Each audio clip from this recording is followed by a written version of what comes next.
할렐루야.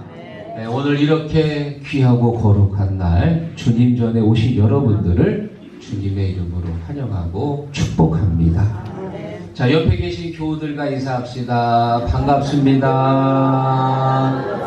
잘 될 겁니다. 네, 오늘 예배 후에 우리 각 선교회 정기총회 잘 될 겁니다.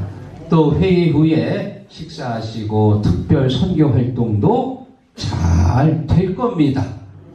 물론 우리가 잘나고 똑똑해서 잘 되는 게 아니지요. 주님께서 공급하시는 힘을 가지고 주님의 주시는 능력 안에서 오늘 이 하루가 복되고 풍성한 하루가 될 줄로 믿습니다. 자, 오늘 본문은 초막절에 일어난 사건을 다루고 있습니다. 초막절이 다가오자 예수님의 동생들이 예수님한테 말하기를, 형님, 이번에 유대로 올라가시지요. 유대로 가자는 얘기는 예루살렘에 가자는 얘기입니다. 절기가 되면은 각국에서 또 전국에서 사람들이 다 예루살렘으로 성지 순례하러 옵니다. 그러면 성님의 그 능력을 그 사람들에게 좀 보여주시지요. 지금 그런 의미입니다. 자, 지금 요한복음 1장부터 6장까지 보면은 예수님께서 많은 기적과 표적을 보여주십니다. 요한복음 2장에 보면은 예수님께서 첫 번째 표적을 보여주시지요. 갈릴리 가나 혼인잔치에서 물을 포도주로 바꾸는 놀라운 기적을 일으키십니다. 또 3장에 보면은 사내들이 공회원 니고데모를 만나가지고 니고데모에게 복음의 본질을 가르쳐 주세요. 요한복음 3장 16절, 하나님이 세상을 이처럼 사랑하사 독생자를 주셨으니 이는 그를 믿는 자마다 멸망치 않고 영생을 얻게 하려 하심이라. 할렐루야. 복음의 진수가 이 요한복음 3장에 나와 있습니다. 또 요한복음 4장에 보면은 사마리아 우물가에 가가지고 물을 길러온 이 여인에게 복음을 전하고 이 여인을 통해서요 사마리아에 전도의 역사가 일어납니다. 요한복음 5장에 보면은 베데스다 연못가에 38년 된 병자를 만나서 그를 고쳐주시는 내용이 있고요. 또 요한복음 6장에는 오병이어의 사건을 통해서 5,000명을 먹이십니다. 지금 예수님의 능력이 점점 많아지면서 많은 사람들이 그 예수를 경험합니다. 예수님의 동생들도 그 기적을 경험했고 그리고 그 기적에 대한 내용들을 지금 알고 있습니다. 자, 그래서 지금 이 예수님의 동생들이 예수님에게 갑시다 그렇게 얘기했는데 예수님께서 나는 가지 않겠다 거절하신 거예요. 자, 여기까지 보면은 특별한 내용은 없습니다. 가자고 해서 싫다고 해가지고 안 간다고 했는데 마지막 10절에 보니까 예수님께서 혼자서 예루살렘에 올라가셨다. 여러분, 이상해요, 안 이상해요? 표정 보니까 하나도 안 이상한 것 같아요. 저만 이상한 건가요? 아니, 안 가겠다고 하고는 혼자서 올라가신 거예요. 그거 참 이상하네. 그래서 오늘 저는 본문의 제목을 초막절에 생긴 두 가지 의문이라는 제목을 정했는데요. 오늘 이 의문은 우리가 신앙생활하면서 모두가 가지고 있는 의문이기도 합니다. 오늘 말씀을 통해서 명쾌한 해답을 갖고 돌아가시기를 주님의 이름으로 축원합니다. 자, 초막절에 생긴 두 가지 의문 중에 첫 번째, 예수님의 동생들은 예수님을 믿지 않았다. 5절 읽어보겠습니다. 예수를 믿지 아니함이러라. 아멘. 자, 지금 예수님의 동생들이 예수님에게 예루살렘으로 가자고 한 이유가 있습니다. 예수님의 능력을 경험했기 때문이에요. 오병이어로 5,000명을 먹였습니다. 38년 된 병자도 고쳐졌습니다. 같은 뱃속에서 태어났지만 지금 자기의 그 형님하고 자기들하고는 뭔가 다른 것을 알고 있었어요. 그래서 예수님을 통해서요, 이제 예루살렘에 가가지고 예수님, 당신의 능력을 좀 보여주시지요. 자, 그렇게 말했는데, 그런데 이 동생들은 예수를 믿지 않았다.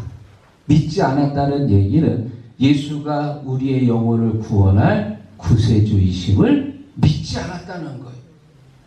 여러분, 예수님의 능력을 믿는 거하고 그분을 내 영혼의 구세주로 믿는 거하고는 다른 겁니다.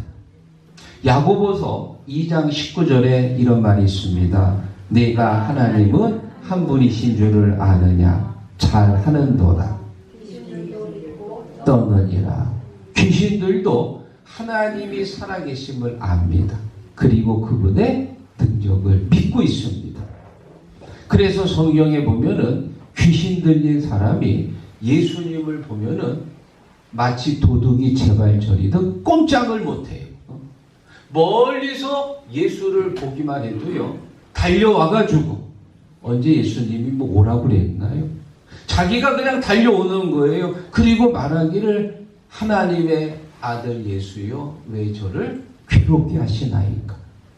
언제 예수님이 귀신 들린 사람 뭐 멱살 잡고 혼을 냈습니까? 그냥 예수님은 가던 길을 가는 거예요. 그런데 귀신 들린 사람이 먼저 예수를 바라보고 예수님 앞에 달려왔어. 예수의 영적 권세 앞에 꼼짝을 못하고 그 앞에 엎드리는 거예요. 다시 말하면 예수님의 그 권세, 예수님의 능력을 귀신 들린 사람이 알고 있습니다. 그러나 그 예수가 자기의 영혼을 구원할 메시아라는 사실은 믿지 않습니다. 사랑하는 성도 여러분, 여러분이 예수 그리스도의 능력을 믿으십니까? 물을 포도주로 만든 사건을 믿습니까? 보리떡 5개와 물고기 2마리로 5,000명을 먹인 사건을 믿습니까? 그 믿음은 좋은 믿음이고요. 그 믿음은 그러나 귀신도 가지고 있는 믿음이에요. 지금 예수님의 동생들은 귀신들이 갖고 있는 그 믿음을 갖고 있습니다. 그러나 온전한 믿음은 없는 거예요. 왜? 온전한 믿음은 내 영혼을 구원할 구세주임을 믿는 것이, 그것이 온전한 믿음이에요. 믿습니까? 오늘 본문에 보면은 예수님께서 의미 있는 말씀을 하나 하십니다. 6절, 예수께서 이르시되 이르지 아니하였거니와 내 때가 아직 이르지 않았다. 여러분, 지금 예수님이 말씀하시는 내 때가 무엇을 말합니까? 모든 사람들의 죄를 짊어지고 십자가를 지고 죽는 때입니다. 십자가를 지고 죽는 그 때, 내 때가 아직 이르지 아니했다. 참된 믿음, 온전한 믿음은 예수가 나를 위해 십자가를 지고 그리고 십자가에서 죽는 것을 믿는 믿음이, 그 믿음이 참된 믿음이고 온전한 믿음이다. 할렐루야.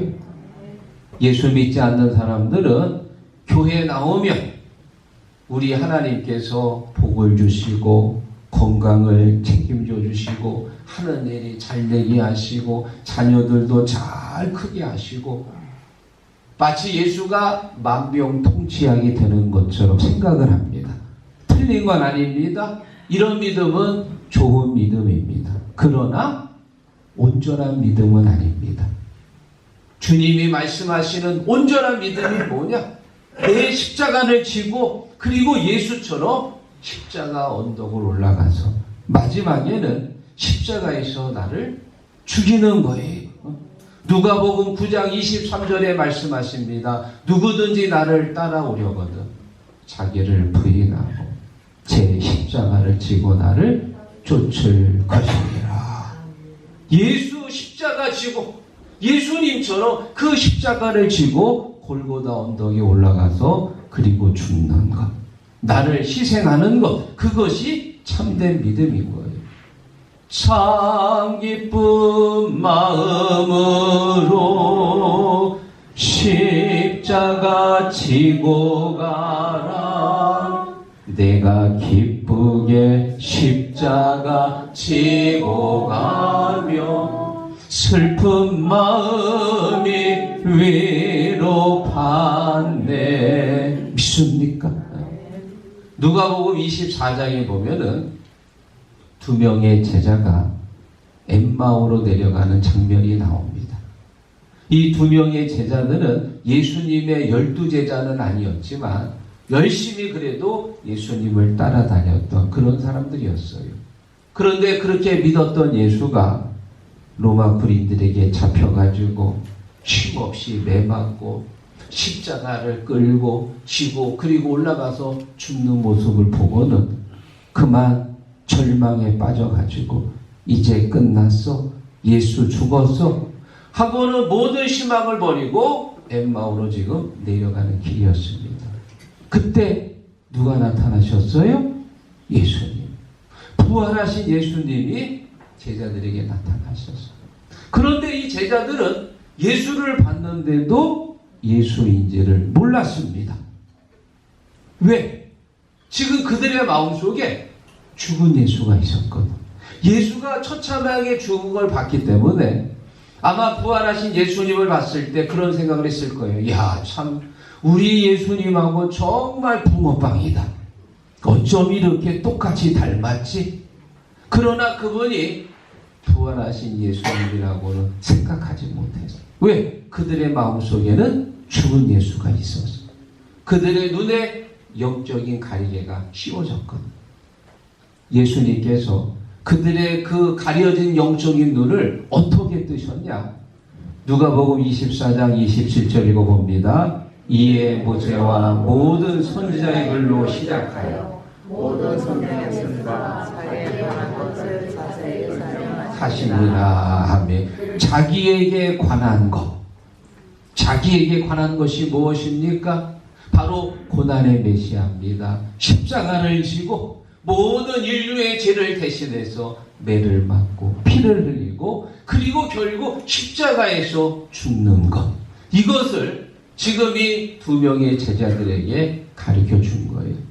그러자 이 두 명의 제자들의 씌워졌던 이 영적인 가리개가 벗겨지면서 드디어 그분이 부활하신 예수인 것을 깨닫게 됩니다. 엠마오로 내려가다가 다시 예루살렘으로 돌아가는 역사가 일어난 줄로 믿습니다.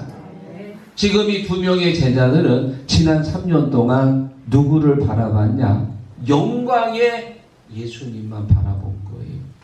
그 예수가 이스라엘의 왕이 돼가지고 로마 군인들을 몰아내고 그리고 저 굶주린 백성들을 배불리 먹여주고 병든 백성들을 다 고쳐주고 이런 영광의 예수님만 바라본 거예요. 영광의 예수. 그런데 예수님 아니다. 나는 영광의 예수가 아니고 고난의 예수다. 너희들의 모든 죄를 짊어지고 십자가에서 죽는 고난의 예수. 사랑하는 시국 성도 여러분, 오늘 여러분들은 어떤 예수님을 바라보고 있습니까? 예수 믿으면 건강해져. 예수 믿으면 내 삶이 형해. 예수 믿으면 내 자녀들의 앞길이 열려. 여러분, 그런 믿음은 좋은 믿음이지만 온전한 믿음은 아닙니다. 예수 믿으면서 십자가는 지지 않으려고 그러고 무조건 잘 되고 좋고 그리고 건강해지기만을 바라면서 신앙생활하면 나중에 주님 앞에 섰을 때 주님이 뭐라고 말씀하시냐? 너는 나를 믿은 것이 아니고 나의 능력만 믿은 것이다. 이 약삭 빠르고 계산적인 종아. 그리고는 혼쭐이 나는 거예요. 사랑하는 성도 여러분, 예수님의 동생들처럼 영광의 주님만 바라보지 마십시오. 고난의 메시아, 내 영혼을 구원할 그 메시아를 바라보시기를 주의 이름으로 축원합니다. 자, 그리고 마지막 두 번째, 초막절에 생긴 두 번째 의문이 뭐냐? 예수님은 결국 예루살렘에 올라갔다. 10절 읽어보겠습니다. 그 형제들이 명절에 올라간 후에 자기도 올라가시되 말하지 않고 은밀히 가시리라. 아멘. 자, 예수님께서 동생들에게 말합니다. 나는 올라가지 않겠다. 그렇게 말씀하시고 나서 동생들 다 올라갔거든요. 그런데 10절에 보니까는 예수님께서 혼자서 그것도 은밀하게 올라가셨다. 이상해요? 안 이상해요? 이상하단 말이에요. 지금 예수님 성격 장난 아닙니다. 아니 처음부터 그럼 같이 가시지 올라갈 거면 왜 동생들이 가자고 할 때는 안 가시고 나중에 혼자서 가셨을까? 이게 무슨 우리가 무슨 병법에 나온 교리한 작전도 아니고 왜 이렇게 예수님 거짓말을 하셨을까? 예수님의 동생들이 예루살렘에 가자고 한 이유가 있습니다. 가서 예수님을 드러내라고, 예수님의 능력을 과시하라고, 그래서 올라가자고 한 거였어요. 여러분, 사탄의 문화가 과시의 문화입니다. 허세의 문화입니다.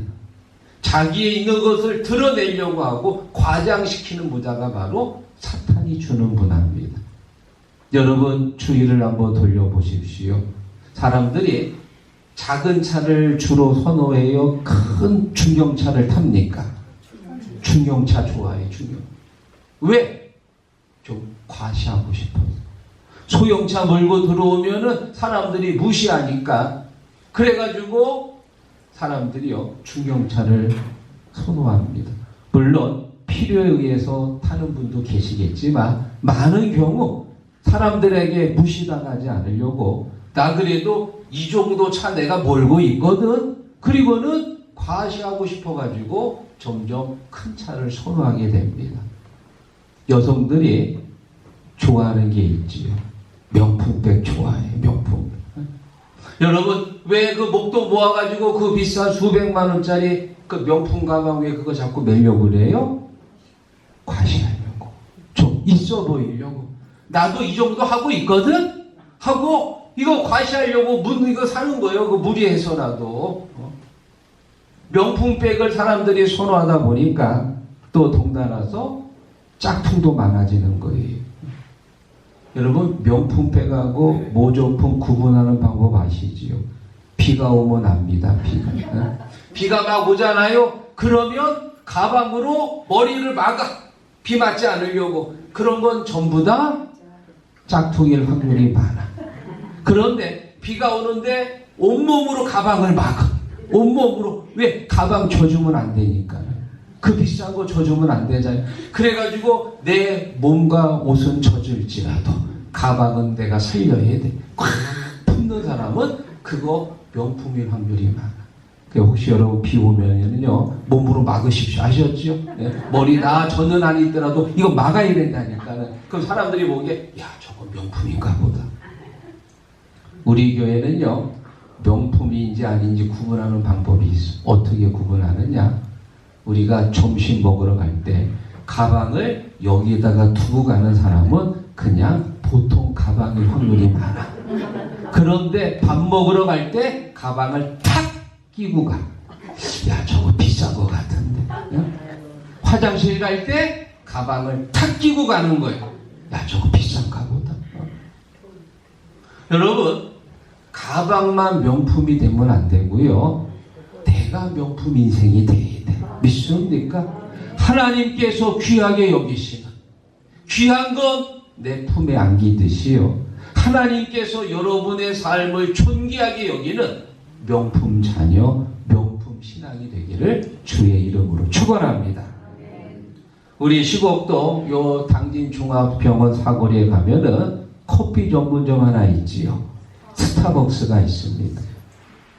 이 커피는 우리의 삶 속에서 뗄래야 뗄 수 없는 아주 생활 필수품이 되었습니다.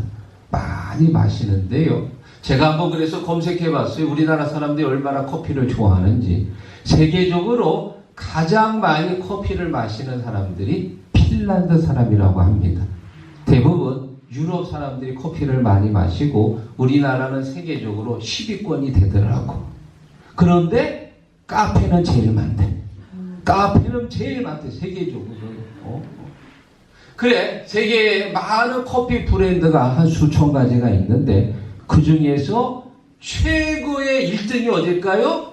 스타벅스래. 세계적으로 압도적인 1위를 갖고 있대요. 그래서 여성들이 더 스타벅스를 선호해. 스타벅스 테이크아웃 해가지고 그 상표 들고 이렇게 가잖아요. 그러면은 마치 내가 이 사회에서 성공한 사람처럼 내가 그래도 이 정도 하거든? 그 이 스타벅스가 다른 커피보다 조금 비싼데도 선호하는 이유가요. 그 스타벅스 커피를 마시면은 상대적으로 안정감을 느낀다는 거예요. 자, 참 별일도 다시 있다. 커피 한 잔 가지고 사람이요. 그런 상대적인 안정감을 느낀다는 거예요. 저는 개인적으로 오해하지 마십시오. 스타벅스보다도 저는 시곡벅스가 더 좋아. 시곡벅스 뭔 줄 아세요? 주일날 아침 제가 우리 찬양대원들을 위해서 타주는 원두커피입니다. 우리 마셔본 사람들은 더 맛있는 줄 아실 줄 믿습니다. 마셔본 사람들만 알아, 마셔본. 그런데 시곡벅스보다 더 맛있는 커피 있어요. 그게 뭔 줄 아세요? 우리 문혜영 권사님이 타주는 문커피. 이게 최고요. 왜? 그 문커피 안에 사랑과 섬김과 정성이 담겨져 있거든. 그거 한 잔 마시면 몸 안에 있는 기름기가 쫙 빠지는 느낌이에요. 믿습니까? 여러분 중에요, 커피 생각나시는 분이 계시면 스타벅스로 가지 말고 시곡벅스로 와라. 믿습니까? 마태복음 4장에 보면은 예수님께서 시험 받는 장면이 나옵니다. 첫 번째 시험, 두 번째 시험이 뭐냐? 예수님을 성전 꼭대기로 데리고 가가지고요. 어떡하라고요? 거기서 뛰어내리라는 거예요. 뛰어내려라. 그러면 주의 천사들이 당신을 받쳐줄 것이다. 여러분 개인적으로 생각할 때 예수님이 뛰어내리면 죽을까요? 살까요? 살 겁니다. 왜? 예수님은 하나님의 능력을 갖고 계신 분이라 물론 여기저기 부러지기 하겠지만 육신을 입었으니까 뭐 피도 나고 긁히기도 하겠지만 그분은 죽지 않고 살아날 수 있습니다. 만약 예수님이 거기 높은 데서 떨어져 가지고 살게 되면 그 다음은 어떻게 될까요? 사람들이요, 야, 이분은 사람이 아니고 신이시구나. 사람들이 모이고요, 인기가 많아지고요, 그리고 돈과 명예가 생깁니다. 우리나라 1984년도 유리 겔라라고 하는 사람이 온 거 기억나시나요? 그리고 TV에서의 생방송으로 뭐 했어요? 숟가락 구부리기. 그거 막 해가지고 숟가락 막 구부려가지고 아주 전국이 막 발칵 뒤집힌 적이 있어요. 저도 그때 열심히 손가락으로 숟가락 한번 구부려 봤는데 안 돼가 에이씨 안 되겠다. 손으로 막 구부리고 그랬는데 여러분 예수님께서 죽지 않고 살게 되잖아요. 사람들이 모이고요. 돈이 생기고요. 명예와 인기가 누리고요. 그러면 십자가의 사역을 잃어버리게 되는 거예요. 사람이 물질에 빠지고 권세에 빠지고 명예에 빠지면은 십자가의 고통은 사라지는 거예요. 이게 바로 사탄의 노림수입니다. 예수님으로 하여금 물질, 명예, 권세에 빠지게 해서 십자가의 사역을 잃어버리게 하는 것. 예수님이 알고 계셨거든요. 그래서 말씀하십니다. 사탄아, 주 너희 하나님을 시험치 말라. 믿습니까? 지금도 사탄은 우리의 시간과 힘과 열정을 이렇게 과시하는데, 허세를 부리는데 거기에 사용하도록 우리를 유혹하는 거예요. 사랑하는 여러분, 우리의 힘과 물질과 이 시간들을 뽐내고 자랑하는 데 사용하면 안 돼요. 영혼을 살리는 데 사용하는 거예요. 사탄이 여러분들을 유혹할 때 이렇게 외치십시오. 따라해 보십시오. 사탄아, 주 너희 하나님을 시험치 말라. 믿습니까? 우리의 힘을 영혼을 세우고 살리는데 사용하시기를 축원합니다. 오늘 말씀을 정리하면서요, 한 가지 재미있는 예화를 여러분에게 소개합니다. 소비하게 보면은 하늘을 나는 개구리라는 그런 동화가 있습니다. 우물 안에 개구리들이 모여가지고 개걸개걸 노래를 부르는데 그 안에 아주 똑똑한 개구리가 한 마리 있었어요. 그 개구리는 어떤 생각을 하느냐, 이 우물 안에서만 있지 말고 나도 좀 저 하늘에 있는 새들처럼 좀 날아다니면 좋겠다, 그런 생각을 갖고 있었는데 마침 새 한 마리가 우물가에 앉았습니다. 그래서 이 똑똑한 개구리가, 아저씨, 나도 좀 하늘을 좀 날고 싶어요. 야, 너는 날개도 없는데 어떻게 날 수 있니? 제게 아주 좋은 생각이 있습니다. 나뭇가지를 하나 갖고 올 테니 한쪽은 아저씨가 물고 한쪽은 내가 물면은 날 수 있을 것 같아. 그래? 그거 아주 좋은 생각인데. 그리고는 그 나뭇가지를 양쪽에서 물고 새가 하늘을 납니다. 그랬더니 정말 개구리가 같이 나는 거예요. 그 하늘을 막 날아다니는 거예요. 그래, 이 우물 안에 있는 개구리들이 보면서, 야, 정말 놀랍다. 정말 너 머리가 똑똑한데 어떻게 개구리가 하늘을 날 수 있지? 동경의 눈으로 하늘을 나는 개구리를 바라봅니다.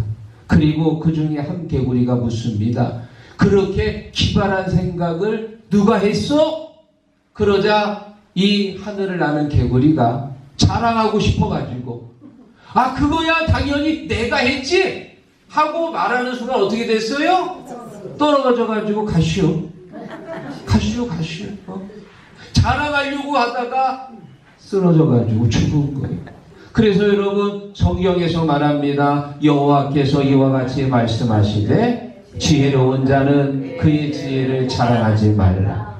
용사는 그의 용맹을 자랑하지 말라. 부자는 그의 부함을 자랑하지 말라. 아멘. 자랑하지 말라, 그 얘기입니다. 여러분, 자랑할 게 뭐가 있어요? 죽을 수밖에 없는 우리들을 구원해 주셨는데 자랑할 거 아무것도 없습니다. 나는 아무 공로 없습니다. 자랑하고 싶으면 나를 구원하신 예수 그리스도의 십자가, 그거 자랑하는 거예요. 믿습니까?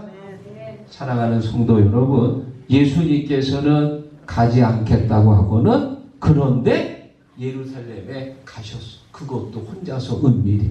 왜 가셨습니까? 자랑하려고 간 게 아니고 하나님의 뜻을 이루기 위해서. 하나님의 뜻이 무엇이냐? 요한복음 6장 39절에 말합니다. 나를 보내신 이의 뜻은 내게 주신 자 중에 하나도 잃어버리지 아니하고 마지막 날에 다시 살리는 이것이니라. 예수님이 올라가신 이유가 뭐예요? 살리기 위해서 올라간 거예요. 영혼들 살리기 위해서 올라간 거예요. 여러분, 우리가 가지고 있는 힘, 시간, 물질 어디에 사용이 됩니까? 살리는. 내 남편의 영혼 살리고, 내 자식의 영혼 살리고, 우리 선교회를 살리고, 우리 속회를 살리고, 살리는 데 사용할, 살리는 데.